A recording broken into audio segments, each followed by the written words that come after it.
تتوقع المديرية العامة للأرصاد الجوية بالنسبة ليوم غد الجمعة أن يظل الطقس حراً نسبياً إلى حر بكل من السهول الممتدة غرب الأطلس ووسط البلاد والمنطقة الشرقية والجنوب الشرقي وشرق الأقاليم الجنوبية.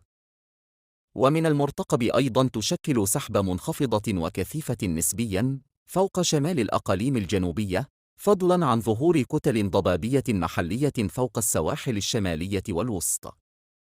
وستتراوح درجات الحرارة الدنيا ما بين 22 و 30 درجة بالجنوب الشرقي والمنطقة الشرقية، وما بين 15 و 21 درجة بمرتفعات الأطلس، وستكون ما بين 18 و 24 درجة فيما تبقى من ربوع المملكة.